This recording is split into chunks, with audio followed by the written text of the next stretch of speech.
Hi guys, and welcome to episode 1 of my tutorial dedicated to hooked-in jumps. It doesn't really matter if you have never tried to jump before or you already have some experience.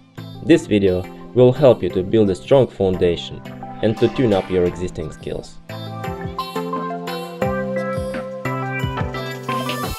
I have to warn you, in this episode about basic jump, you probably won't see too much of jumps. It's because your foundation for a good jump is being built up on the surface long before the liftoff. And it's the first lesson to learn for you. You will never jump like a pro if you ride around like a beginner. Just keep it in mind while watching detailed explanations about your stance. As usual, we'll use a progression method, breaking down every move into real small steps and practicing each one individually, some of them on the beach, some even without a kite. Self-control is very important when you learn without an instructor. Each exercise is provided with key points to check yourself. It can be either something you can see from your point of view or from the video. I recommend you to ask someone to film a video from a distance of about 5-7 meters from your back, so you would be passing him by while doing those elements you wanna check. This is the most informative position. Film yourself as much as you can. It really speeds up your progress a lot. After you've mastered all the necessary techniques well, you'll be able to use almost every type of kite to jump high. But in the beginning, it's really important to use proper equipment to learn. Often, soon after people get a bit of confidence on the water, they buy the most modern and fashionable high-performance kite for their everyday needs, but it can seriously slow down their progress. First of all, I want you to know that it's ways better to use a normal freeride kite for learning how to jump basics. What is the difference between freestyle and freeride kite? When we learn to jump, first of all, we learn to use the board to hold the power of the kite and to create more tension in the lines. When lines get tensioned, freeride kite slides to the edge of the wind window, reducing the pull and the chance of your board to skid. Besides, staying in the edge of the wind window helps the kite to pull you up to zenith on the liftoff instead of be pulling you forward. In turn, freestyle kite stays in place when you push with your board. It resists the tension in your lines, since it's programmed to accumulate energy for a powerful wake-style pull, which will send you forward along the water. As you move more upwind together with your virtual wind window, freestyle kite stays, as a result virtually shifting to the center of the wind window more. That's how it looks like on the water. Soon after I start to edge harder, my freeride Rebel jumps to the edge of the wind window. I've made a reference point using a small cloud, so you can see how the kite moves forward and then back.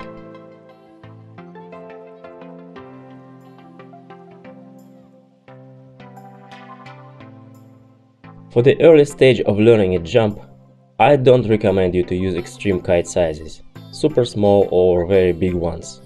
Small kite can kick you up there quite easily because of its speed, but without proper techniques, you will fall down too fast. Big kite gives you more hang time, but it's so hard to deal with its power when you don't have enough skills. It can drag you downwind easily as soon as you send it up to 12. So, for the average rider, whose weight is around 75 kilos, I would recommend 10 or 11 meter kite for exercises given in this episode. Talking about the type of the board, I would recommend you a soft freeride board. Note that tip flexibility is really important here. Tips have to be really soft in both directions to keep stable contact with water in choppy conditions. Using a stiff wake-style board with high rocker profile may slow down your progress. These boards are made stiffer for better unhooked pop, but because of that, they have less ability to deal with choppy water. Due to high rocker profile, they have more amount of area elevated above the water, so it's harder to keep sharp upwind course, which is really crucial for a vertical jump. In turn, the flat profile of a freeride board has less pop, but has more area exposed to water and resists the pull of the kite much better, so you have more power for hooked-in jumps. I strongly do not recommend you using boots when learning how to jump basics. The most important skills to learn are moving your weight along the board and edging it hard. Boots block your ankles, making those both movements much harder to make. Of course, it's still possible to jump high using boots, but it's more for those who already mastered the techniques using soft straps. The key element when practicing exercises described in this video is working with your board. On this stage, your board is the key to everything. You need to have a clear connection with it, to feel the feedback it sends to you. Choppy water jams that feedback channel so much, so I strongly recommend you spending time and money to get to the nearest spot where the water is really flat to master your skills. After you've trained your muscle memory, you'll be able to transfer your skills to choppy water. By that moment, you won't need that feedback anymore, because you will already know and feel how your movements affect the behavior of your board. Choosing between wind quality and flatness of the water, you should definitely choose flatness. Just be sure to choose enough wind speed for your practice, because you will need some support from the kite when learning to load up your lines. Let's say 16 or 18 knots for 75 kg rider with 11 meter kite will be perfect.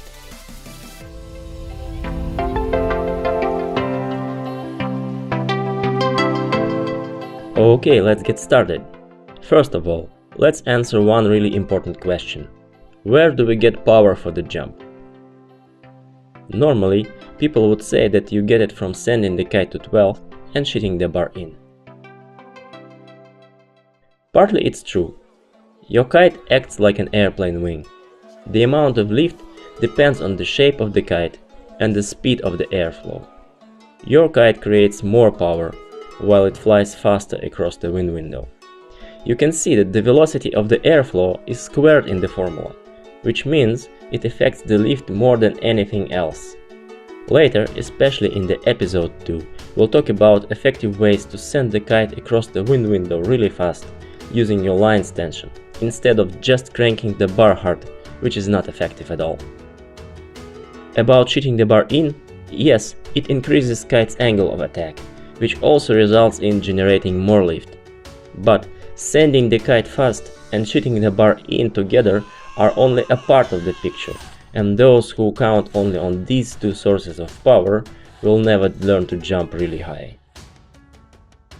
The really important thing is that people usually don't realize that there's another source of power, and it's even more important than those first ones. I'm talking about that excessive pull from your kite, which you usually have to fight with while riding normally. Let's call it the source number 1. The energy from that source is just waiting to be redirected upwards to be used for the jump.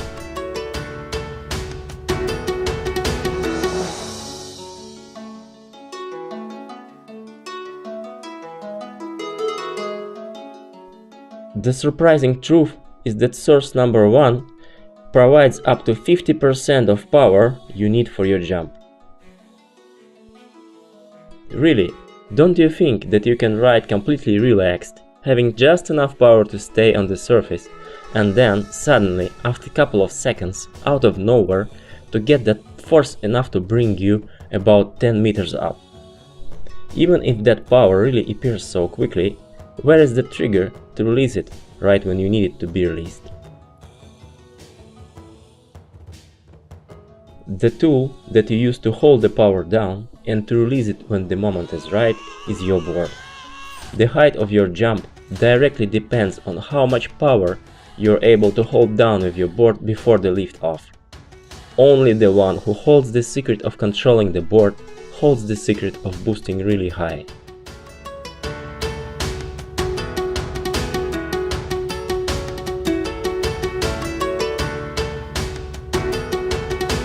That's how we come to take a closer look at the source number 1 and its cornerstone, the stance.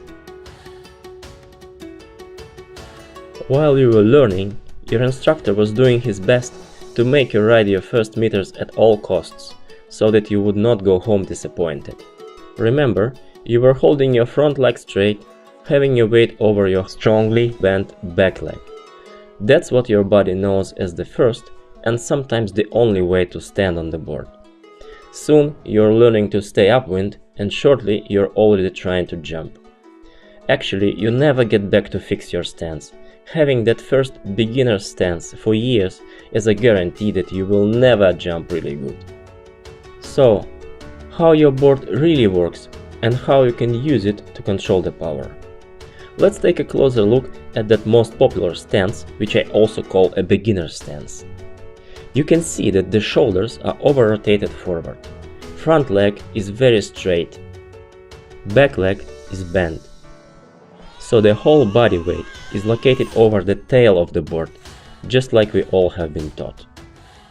It angles the board a lot, so the nose of it is pointing up and the point of contact with water is located somewhere around the middle of the hillside edge. It's hard to edge the board in this position, so it stays pretty flat. In this case, your edge doesn't work much. Up to 50% of the hillside edge is often out of the game. This powerful tool is just hanging in the air. You have a grip with water only thanks to a small area around the rear corner of your board. Your rear fin also works. You can see it by the deep trace it leaves in the water. With this weak stance, even that part of your edge which is still engaged doesn't work well. There's a significant angle between your board's axis and your real course, so your edge slides a lot instead of being cutting the water. You can see the flat water area it leaves behind.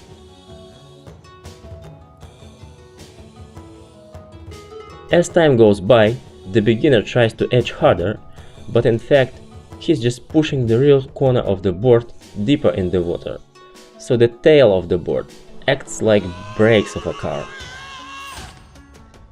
As a result, when the wind speed is perfect, the board goes upwind. But as soon as the wind goes out of that narrow perfect range, many problems occur. If the wind gets stronger, sooner or later, the rider has no control anymore, and he enters so-called teabagging mode, when the only chance to survive is to put the kite to 12 and to stop. If the wind drops, the board starts to sink. The rider stops and is not able to start anymore. It feels like having a smaller board than it really is, because he's using just a small part of it. As a result, he would often want to change his kite or his board to another size with just slight change of the wind. Possibly you're familiar with these feelings. In terms of jumping, this weak stance is a major problem, because you can't accumulate enough power before the jump and keep the good upwind course until the liftoff. Besides, you can face a really strange thing. When the wind picks up, you expect to fly higher and higher, but in real life it works for a very short amount of time. While the wind keeps picking up more and more, the height of your jump decreases, and on the whole it feels just like losing control slowly, just flying more downwind when up in the air. This stance also has more critical disadvantages. We'll talk about much more detailed later in the video. Okay, let's take a look at how we're gonna be fixing that. In this episode, we'll make the first step by mastering the advanced stance, as I call it. It will allow you to ride, send your kite to 12, and push for average jumps without losing your edge and sharp upwind course. You will be able to hold significant amount of excessive pull in your lines, necessary for making a good jump. After you feel that power, your first jumps will happen almost automatically. And the most important thing is that these jumps won't be just useless pops or goat jumps, how they call it, but technically correct ones, your foundation for proper jump techniques. In the episode 2, we're gonna go further and master the second stage, which I call the powered up stance. That stage will open a whole new world of full control over your equipment for you, and will allow you to boost real big airs, riding your favorite kite size in almost any wind.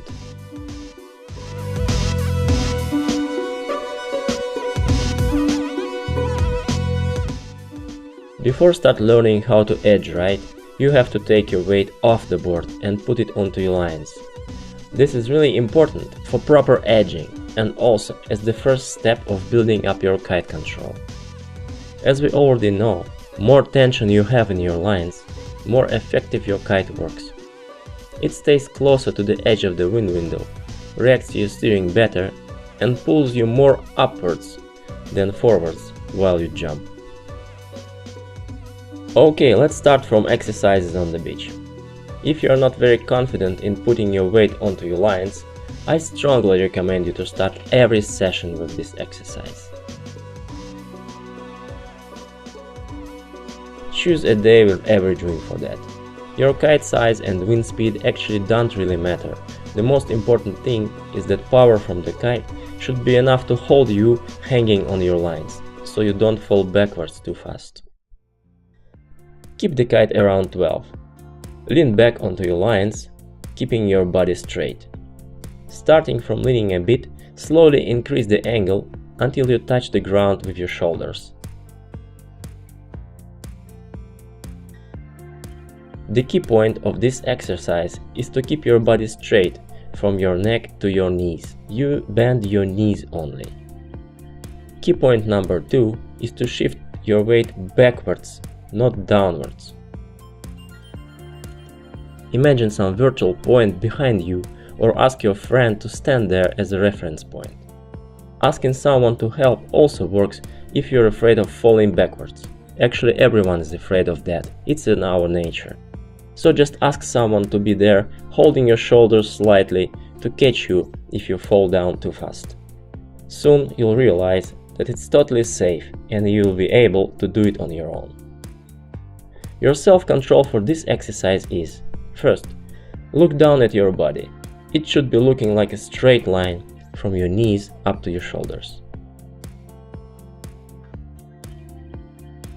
You don't want to see your hips as a part breaking out of that line.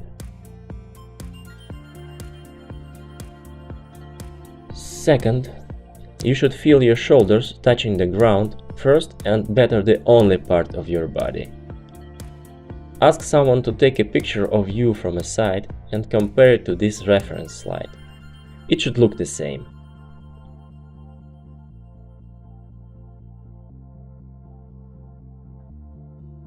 Mistakes usually happen because of that fear of falling onto your back. You may bend too much at your waist, so your butt touches the ground first. In this case, concentrate on forming a kind of slight arc with your body, so your belly would go up. It helps to keep your waist straight, which is the key to success.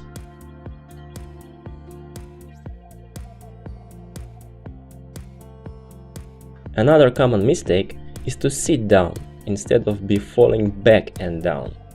It's wrong, even if your waist doesn't go too much bent forward.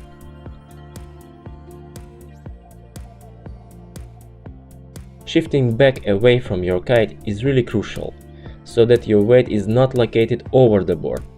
Why is it so important? If you put your weight behind the board, your body acts like a long lever to control the pull from the kite before the jump until you lift off the water. If you place yourself over the board, you'll have very weak leverage and can easily go forward and lose your edging. So, don't be afraid to shift backwards and don't bend your knees too much, just a little bit. Take a look at these really important angles for the exercise 1. Your knees should be bent at around 45-degree angle and your shins should have something like 60-degree angle with the surface. Please pay real good attention to this.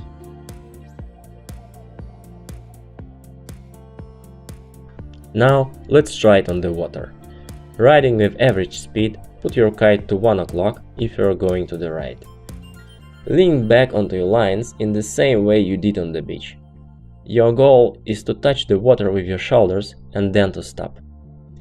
You have to feel how your weight goes from being over the board to being hanging on your lines completely. It is very important to feel that there's a lot of room behind your back, a long way to go to the water. Sometimes people think they lean a lot, but in fact it's just 5 or 10 degrees from vertical. This exercise serves for extending your psychological boundary of leaning backwards.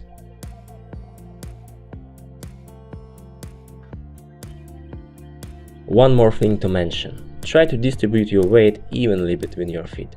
Don't load your back foot too much and don't extend your front leg too much. Keep both legs slightly bent. And I also want you to remember that it's just an exercise, not the way to ride all the time. Here's your normal stance for average wind. Your waist is bent a bit, but your board is extended forward to the kite and you still feel like constantly leaning back on your lines, the same feeling you had in the exercise.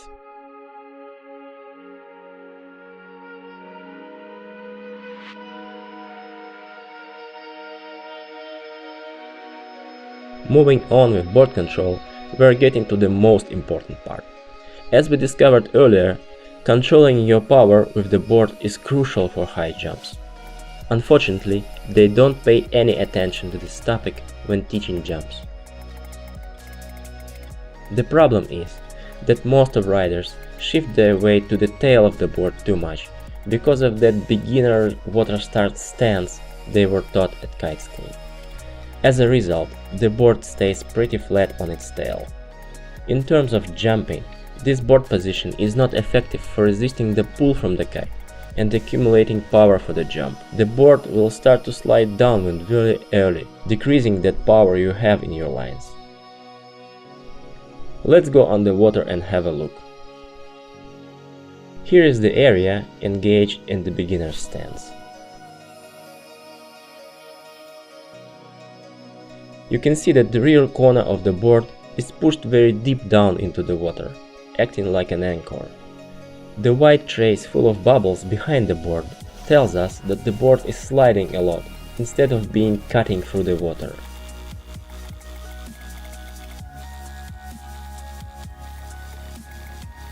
Here's the effective area of the advanced stance. The difference is impressive. So much of the board area is engaged. You also can see that even the front fin is working. Take a look at that beautiful trace behind the board. It is straight, you almost can feel the power in it. And it's fully aligned with the board's longitudinal axis, meaning that the board cuts through the water like a knife, wasting no power for sliding.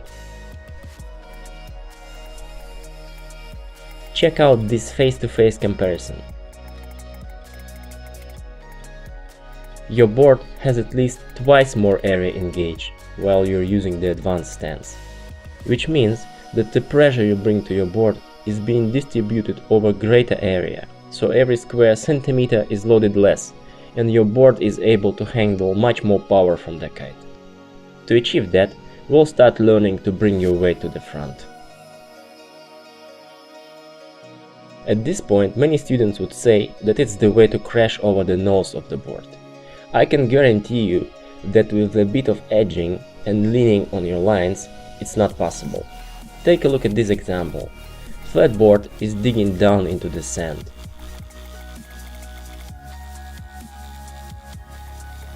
The board, which stays on its edge, is just cutting through. The same idea works on the water as well.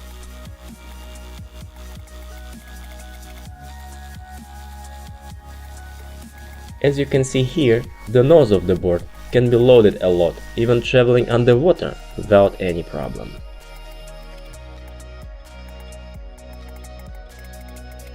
You should start practicing weight transfer on the beach. Just put the board on and try it first. Notice, the point of maximum load is located right under your center of gravity, not under your head, because sometimes it may look like this. Rider thinks that he's hanging over the nose of the board, because his head is there, while his center of gravity is still over that back foot. You can see that the foot is not really loaded, it can be easily lifted off the ground. Proper weight transfer happens when you bend your front knee a bit, bend your waist a bit, lean with your shoulders and head to the side you wanna load.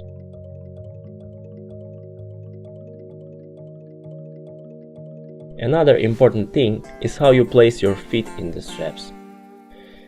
If you have so-called duck stance, then your front foot initiates the rotation of your whole body, and it helps your weight to stay shifted backwards. Furthermore, when you're trying to edge your board, the force goes more along the longitudinal axis of your board, so it partly acts to bring the nose up, not to edge. You can see here how the board is being lifted off the surface. Let's take a look from a bit different angle.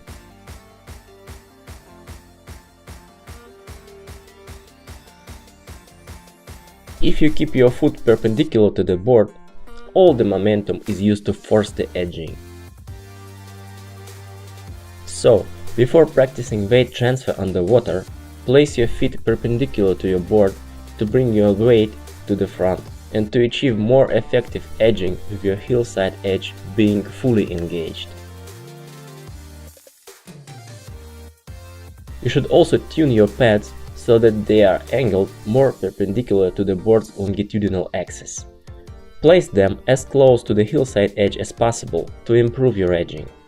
Just be sure they don't scratch the water too much. Now practice weight transfer underwater. Ride normally. Lean back onto your lines, keep the board edged. Always start from putting your feet perpendicular to the board.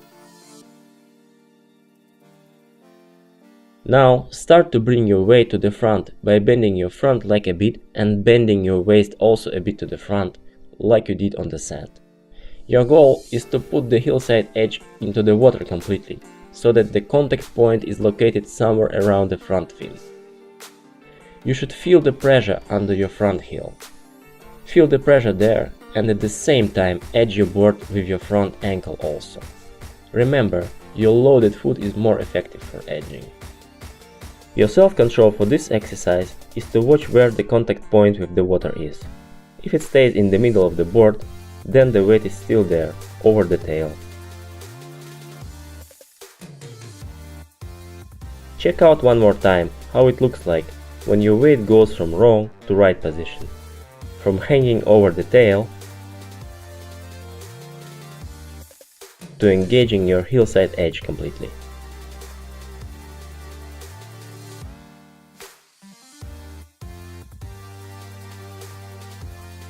Another element of self-control is that specific water splash you get into your face when the front corner of the hillside edge hits a small wave.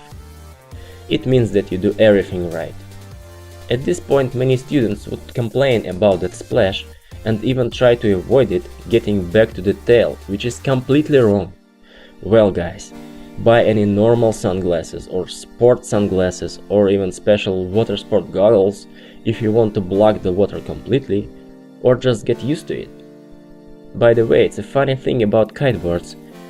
They've always been judged by that amount of water spray they send into your face, but in fact, any board will throw lots of water into your eyes if you use it right. From your point of view, it should look like this.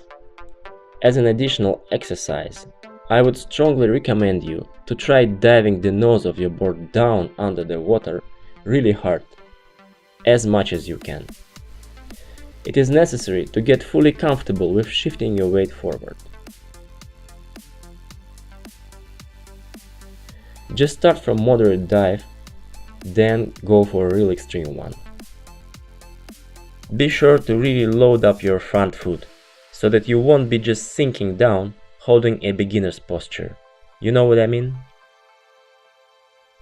One more way of self-control is of course to ask someone to film you in that way we were talking about before, from the back.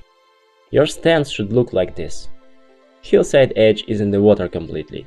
The board is not angled upward too much, almost parallel with the water. Both legs are slightly bent. Upper body is not over-rotated forward, just a bit. As you can see, this advanced stance looks quite symmetric. It is simple and beautiful as much as effective. From this point, your eyes will start to catch those guys riding an advanced stance among many others. You will even catch it in some videos, like for example about this guy you may be familiar with.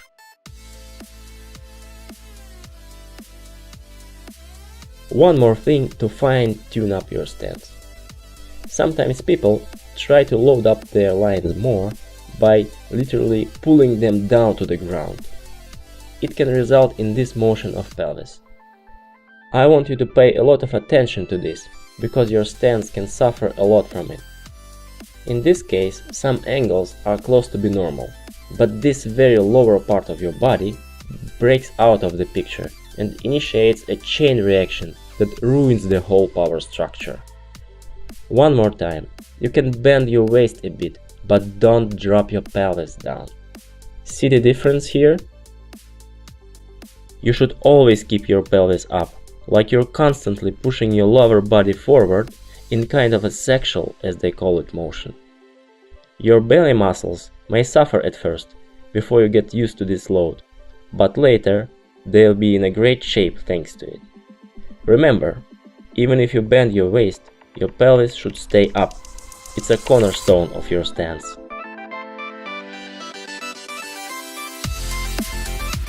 At this point, it would be great if you tried to ride with more power in your lines than you had before. When you feel a bit overpowered, try not to use your depowered trimmer immediately. Learn to control the power. Engage your hillside edge completely. Edge harder.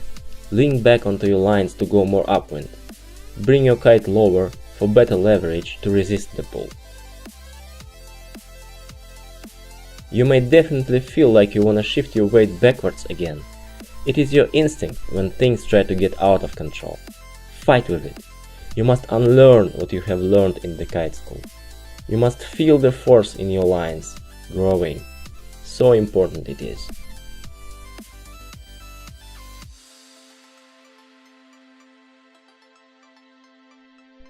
Now, when you have learned the rules of board control, it's time to name the key elements of a basic but high quality jump. There are two keywords, upwind and tension, which means that you have to maintain the sharpest upwind course possible till the lift off. And you have to synchronize sending your kite to 12 with the peak of tension in your lines. These key factors are tightly connected together. Harder you edge and more you lean back, more tension in your lines you have. Kite moves to the edge of the wind window and flies faster across the wind window with lines tensioned. As a result, the kite generates more lift and pulls you more vertical. So, lines tension and effective edging together are the real secret of kite control.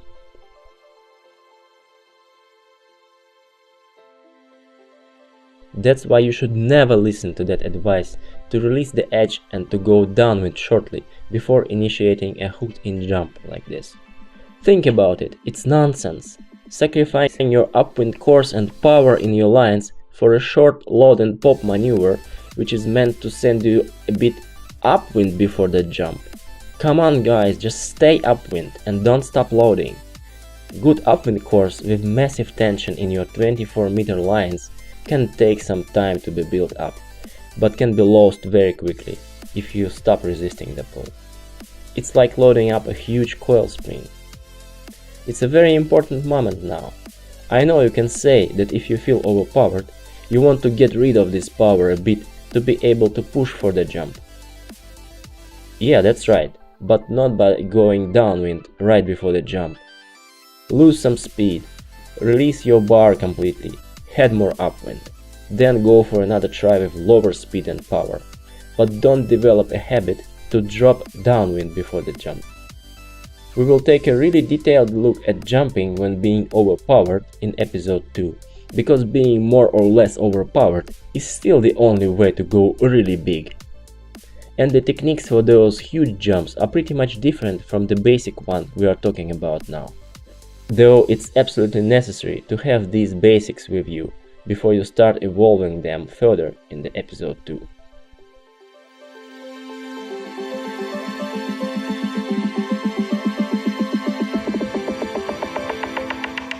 Alright, let's get back to our jump scenario. To perform a good jump, you have to complete 3 stages. Stage 1.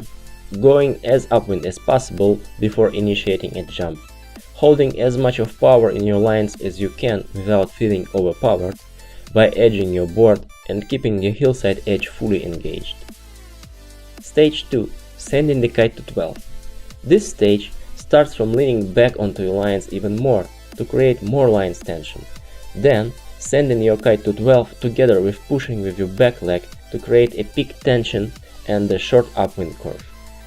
The real secret of stage 2 is to maintain your edging and your hillside edge fully engaged till the last moment, which can be really tricky.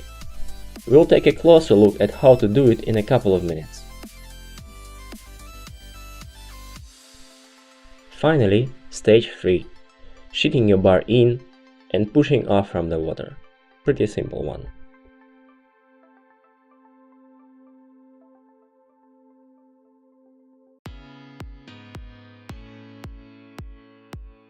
I'm sure that after trying those board control techniques described in this video earlier, you already felt your ability to stay upwind more effective and to hold more power in your lines.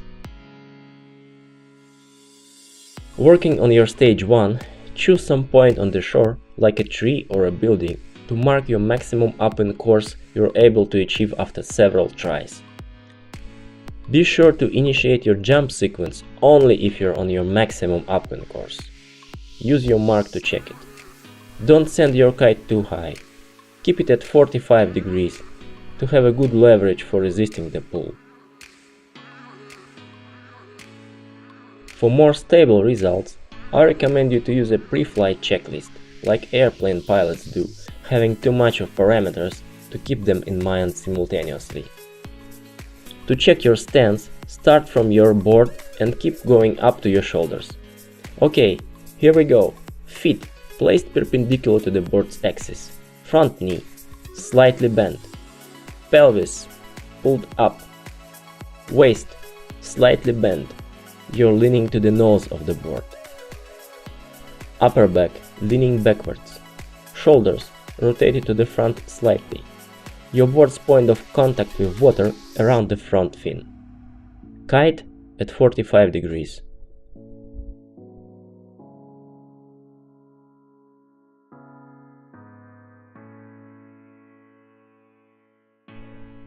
After you're done with tuning your upwind course, let's take a closer look at the stage 2. At this stage, you have to increase your upwind reach for a short amount of time, right before the liftoff. Though you're already traveling pretty much upwind, you still can lean back more for a while, though this position is not good for riding for a long time. Note that your bar has to be fully sheeted out to reduce the pull from the kite. You will also have to give it a short push with your back leg, which also points your board more upwind and increases lines tension for a short time. So you have to lean back from the kite more, then to start pushing with your back leg and immediately start sending the kite to 12 while the back leg is still pushing. Sounds easy, but in reality, sending the kite to zenith will change the vector of pull you get from the kite, which will affect your stance by shifting you backwards. As a result, your effective edge area will be reduced. The board will come out of the water partly. Pushing with your back leg in this situation will amplify this edge losing effect even more. Looks familiar, right? It's again a weak beginner's stance. If you were holding some power for the jump by that moment, you would lose it by sliding downwind. So, your main goal at this stage will be fighting with that negative effect and I'm offering you a couple of exercises for that. Riding normally with average speed, check if you are holding a proper advanced stance. Put your kite to 45 degrees, then slowly send it to 12. While the kite is flying upwards, try to maintain your proper stance with your edge fully engaged. To achieve that, you have to shift your weight to the nose of the board more than you need while riding normally.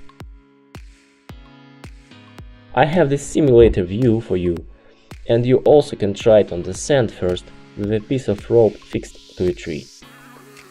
So after you cranked your bar and your kite started to climb up, move your weight to the front, keeping an eye on your board's contact point with water.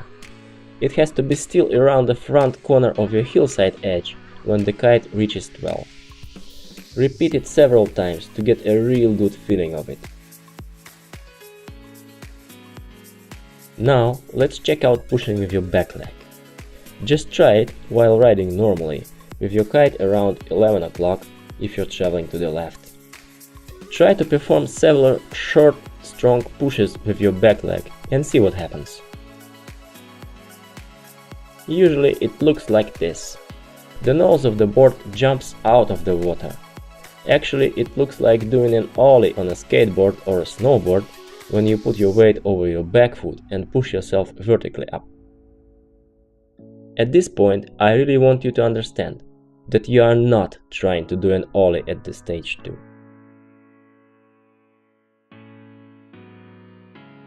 You wanna use your back leg to send your board into a short and sharp upwind curve at the same time, pushing yourself away from the kite to load up your lines with more tension. That's another secret of high smooth jump, and that's how you do it.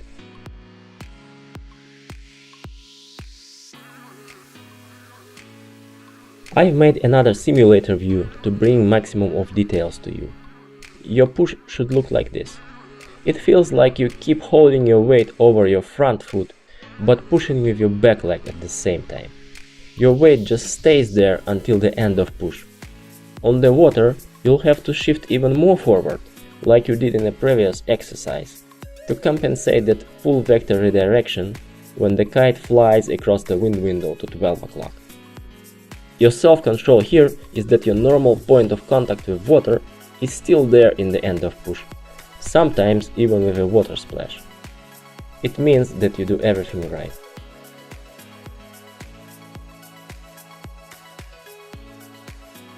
So you've set your maximum upwind course using some reference point on the land during stage 1, created a progressive upwind curve using techniques of the stage 2, and pushed with your back leg while sending the kite to 12. Now it's time to sheet the bar in and to push off from the water to complete the jump sequence with the stage 3. At this point, more room you have for sheeting the bar in, more power you can create at lift off. So don't forget to keep the bar sheeted out all the way passing stages 1 and 2. About the lift off, my advice is to choose the moment when the kite is really close to 12. Don't send it too much behind 12, because the kite won't be able to support you on landing if it's not pulling you vertical enough. That's how your basic jump looks like. And here's the diagram of this jump. Parameters for every particular jump will definitely vary, but in general, proportions stay the same.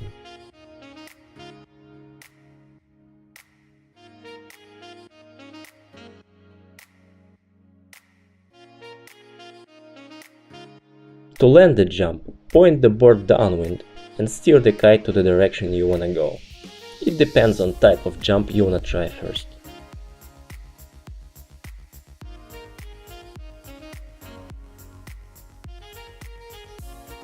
Talking about the jump to start with, I would recommend you to master a transition jump first. Good quality surface transition requires low speed and a short upwind curve with a push of the back leg right before changing attack, which makes it very similar to pre-jump sequence. Besides, your board position at the liftoff is already good for landing, since the board is pointing downwind for your new direction. With some progress and increasing height, I suggest you to pull your former front hand shortly for a small figure of 8 in the sky to keep the kite higher, where it can provide you with more support on landing. Let's take a look one more time. The kite stops or even reverses a bit, so it stays up and you have more room to dive it down to ride in the new direction.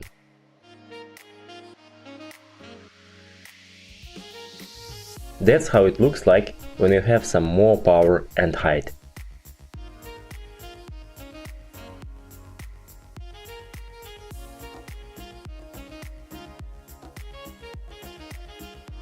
When practicing straight jumps, start with really low speed. Concentrate on staying on a sharp upwind course. Build up your speed and height slowly, paying more attention to staying maximum upwind and maintaining control over the power in your lines, instead of trying to get as high as possible.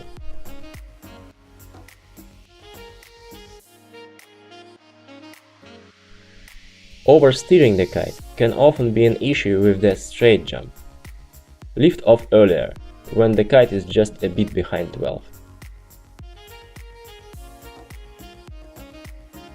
Here's the normal angle of your lines at the apex of the jump. Do not exceed it. As soon as you did, drive the kite forward again. One very common problem for a beginner is a low flat jump, when he goes forward and downwind instead of going up. This happens when you don't have enough lines tension and upwind course while passing your pre-jump stages. In this case, your push for the jump looks like an ollie. To fix that, you have to really concentrate on stage 1. Mark your upwind course and jump only if you're staying stable on that course. Correct point of contact with water should be kept all the way through your pre-jump stages. Another issue to spoil a jump is something I would call a jelly pop, and from my experience, beginners face it really often.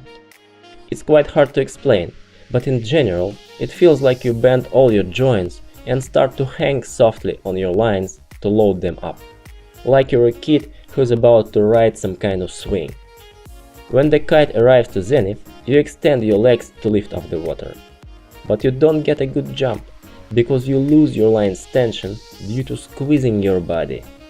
Don't be soft, don't be afraid of the power. Resist it to keep your line's tension.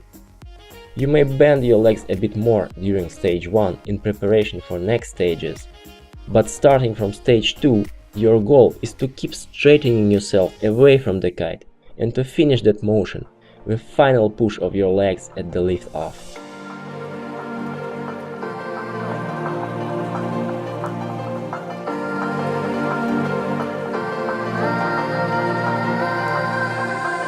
Okay, that's enough for now. Keep practicing your stance, always have the pre-flight checklist in mind, and work on your pre-jump stages really carefully. When you already have some height, like 4 or 5 meters, and you want to go further, feeling that you need more power, then it's time for you to check out the episode 2, where we will take a closer look on working with real power to bring you really high. We'll also pay attention to stability in the air, which you need when jumping high, proper landings, and some aspects of using different kite sizes for boosting big airs. So don't be in a rush to start with episode 2. Make sure that your body has really memorized that advanced stance with its muscles. If you're still not sure that you do everything right, you can take a video of your riding and send it to me for a bit of personal analyzing and remote coaching. Sometimes just one small piece is missing. Alright guys, wishing you a lot of good wins and progress, and see you in the episode 2.